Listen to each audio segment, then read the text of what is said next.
Hey everybody, I'm Benjamin, aka The Terrible Australian of Scamarcio.com, and welcome to my video review of the film Burnt, which is the cooking drama starring Bradley Cooper. So let's get right into it. Like pretty much everyone else out there in the entire planet, I absolutely love food. I wouldn't say I'm a foodie or anything like that, but I do love a good meal just like anyone else.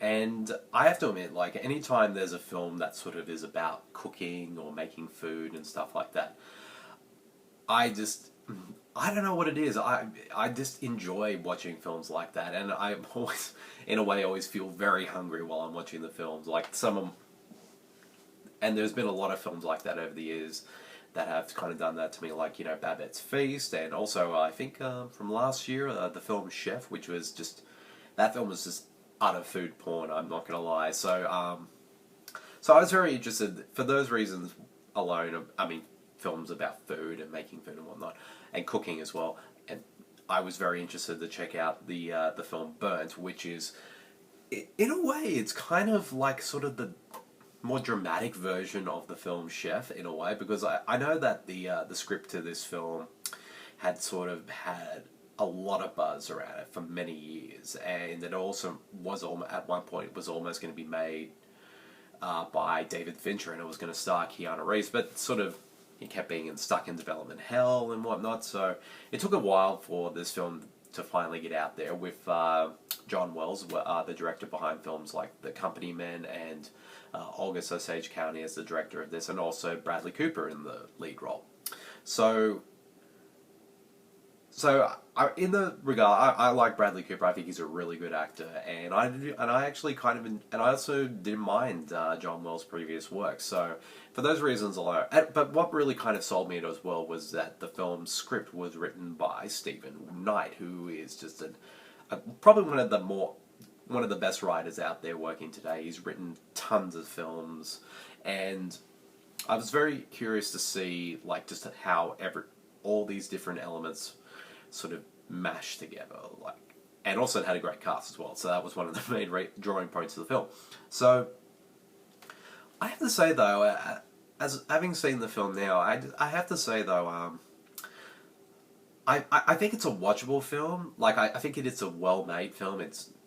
It's well directed. The performances are all really solid from everybody. Bradley Cooper gives a really good performance, and I like the fact that for a film like this, like, the film doesn't hide the fact that his character is very unlikable. Like, we kind of see him from the very beginning, sort of him trying to get his cooking career back on track, and the way how he does that, and also, you know, how he sort of treats his staff and whatnot, and sort of the ways of how he works with people. We kind of, like, the film doesn't shy away from his unlikability, but at the same time though, as the film sort of progresses along, Bradley Cooper and, you know, the script kind of add layers to him, so that make us sort of sympathize with him as a character, and so that we can understand what he's going through, while at the same time sort of at the same time still acknowledging kind of all these sort of, you know, kind of bad things that he does during the film. Particularly, there's a very sort of intense scene between him and Sienna Miller that I thought was actually very intense, and I was kind of surprised that the film actually went there, because I thought, you know, from the trailers and all that, this film was going to be kind of, I guess, a comedy drama, but it's a straight up drama, and the film does go into some aspects at least with the Bradley Cooper's character, you wouldn't expect, and I like that the fact that the film is, in a way, is kind of brave,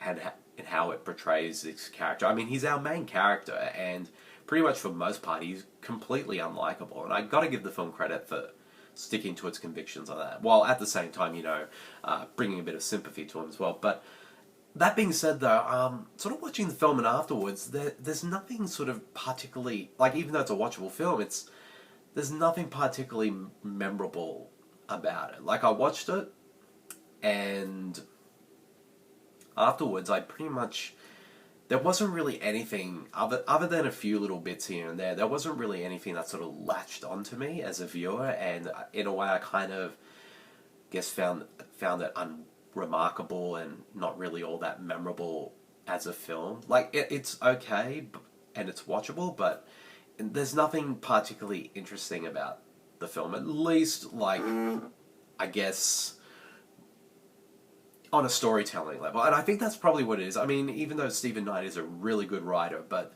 I feel like his script is lacking something, and I'm been trying to figure out what it is. And I guess since the film kind of starts off at Bradley Cooper's character's very low point, and we never actually kind of see him, like, what he was like as a hotshot cook. You know, we keep hearing things that he's amazing and that he's one of the greatest cooks ever lived, but we never actually see that. And I think in a way it's kind of the filmmakers trying to amp up this character, but we're not really kind of seeing that talent that everyone keeps talking about.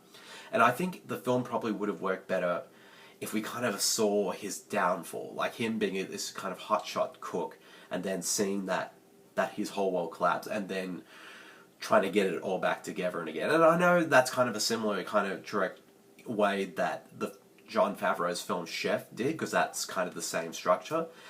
To me, this film kind of does feel like Chef without the first act, and instead goes straight to the second and third ones. And instead of playing it for laughs, it's played for drama. And I don't know.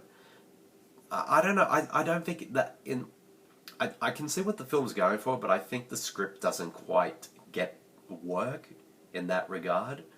And it's kind of a shame, because Stephen Knight is a pretty good writer, and I don't know whether sort of the script has changed a lot since David Fincher was at first attached to it over the years, or if it's kind of been rewritten and stuff like that, or things were just cut out. I'm not sure, but I don't know. The film just didn't quite work for me, and at least on a script level. And to me, but that being said, though, it other than sort of the cast, as a film overall, it's just not.